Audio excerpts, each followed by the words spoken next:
I remember the moment like it was carved in ice. The dinner table between us, silverware rattling under his grip. "Hand over your inheritance," he sneered. Cold, calculated, like he'd waited for this exact phrase all his life. I didn't flinch. I didn't beg. I said nothing at first. Then, finally, no. He laughed, sharp, bitter, but I didn't feel fear, just clarity. I knew exactly who he was. I had known for weeks, months maybe. When we met, it had been different. He had charm, effortless, a smile that made the world shrink to only him and me. I had fallen into it. I had believed in him, every laugh, every promise. I had thought love meant safety. It didn't, not with him, not with someone who counts affection like currency. The first cracks came subtly. Missed appointments, whispers of debts, small lies that didn't add up. Then the messages. An innocuous text from a business contact that smelled like betrayal. I noticed, but I kept my composure. I watched. I catalogued. Every omission, every half-truth, every glance that lingered too long on greed. The call came while I was away. Business, of course. He knew I'd be unreachable, vulnerable in my absence. "I tore down your parents' house," he said, voice dripping triumph. "Now they'll rot in a nursing home." I laughed, quiet, unrestrained. Not because I was cruel, but because he had no idea. He had been playing checkers while I was playing chess.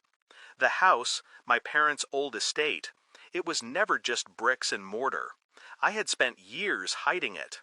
Not gold, not jewels, something more enduring. Evidence, proof, a record of everything he could never take from me. A digital vault, a safe, hidden walls, his own crimes waiting for me to uncover them. I went home, figuratively first. Legally, I had already begun dismantling him. Every asset, every account, every shadow of his influence fell under my quiet scrutiny. I didn't call him, didn't confront. I let him taste his victory, let him parade his destruction. That arrogance, it was the final gift he gave me. Step one was subtle. I discovered the small cracks in his empire, the ones he overlooked. Investments mismanaged, liabilities hidden. I whispered to bankers, lawyers, auditors, people he never suspected. I positioned myself as a concerned party, polite, mild-mannered. He laughed at me in the background of every meeting, thinking I was ignorant. Step two was personal. I invited him to flaunt his success, the power he thought he held over me. Dinner parties, charity events, gatherings where he could show off. I let him act the victor while I silently built my case. Friends, colleagues, even his mistress, all witnesses to his ego. Step three was surgical. Legal documents I had quietly prepared for months landed at his door. Every fraud, every misappropriation, every lie he had spun came wrapped in law. And then the psychological stroke.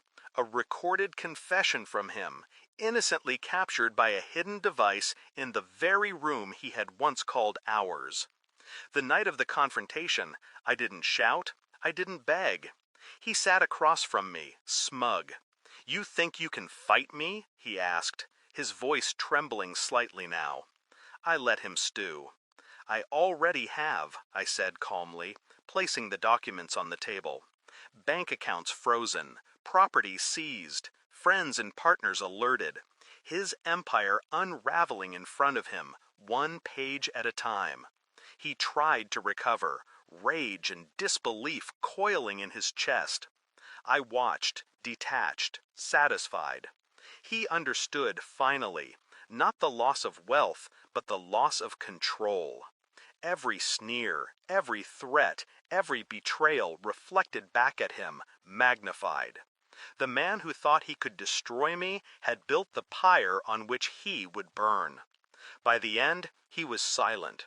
Not the arrogance of defeat, but the raw, hollow emptiness of someone who had miscalculated entirely. I felt no glee in the usual sense. Relief, yes. Power reclaimed. Justice served quietly, elegantly, without the chaos he had imagined. I walked away from that confrontation lighter than I had felt in years. The inheritance he tried to steal was irrelevant. The real victory was precision, patience, and the truth I had safeguarded. He never saw the house for what it was. My insurance, my leverage, my inevitability. And because of that, I won. I can still hear him now, whispering in my memory, "You can't hurt me." I smile. I did, and he'll never recover from it.